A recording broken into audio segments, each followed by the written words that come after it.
कुछ नाराजगी है, हाँ बस कुछ नाराजगी है तुमसे भी और खुद से भी। Mixing master DJ Pradeep Kumar.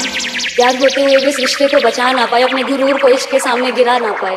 कह तो रहे हैं अलविदा तुम्हें तुम्हारी हालात पर छोड़ के, कि कह तो रहे हैं अलविदा तुम्हें तुम्हारी हालात पर छोड़ के, पर अब न जाने कब किस मोड़ पर तुम्हें यूं किसी और के साथ देखे जिस्म से ये जान भी निकल जाए। पर तुमसे बिछड़ने के बाद तो मौत ही होगी मेरी आखिरी दवा, पर तुमसे बिछड़ने के बाद तो मौत ही होगी मेरी आखिरी दवा। खैर खुश रहो जहाँ भी रहो, अब दिल से है यही दुआ।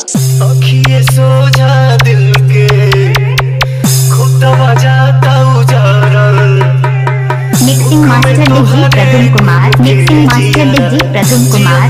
जाता मरल अब हम का करें, जी की मरी तोहरा बिना भईनी बेजान।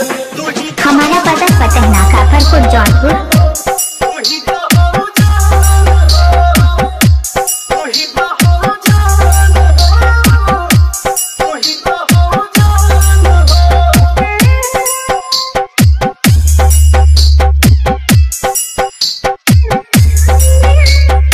मोबाइल नंबर 88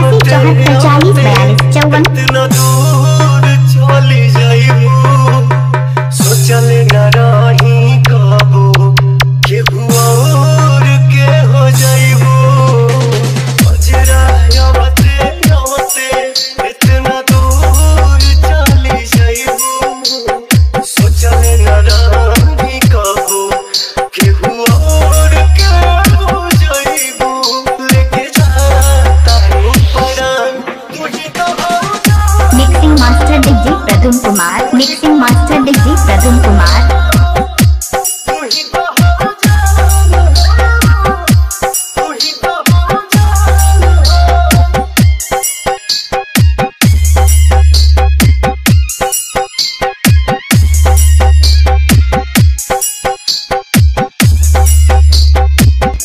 हमारा पता पटना काफरपुर जौनपुर।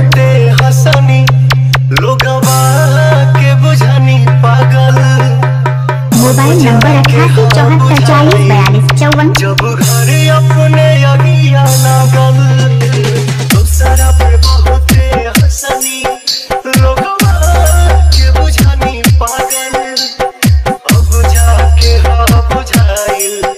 जब घरे अपने अगिया लागल धुआं धुआं भइल। Mixing master DJ Pradeep Kumar. Mixing master DJ Pradeep Kumar. हमारा पता पटना काफरपुर जौनपुर। Mobile number 88 74 40 42 54।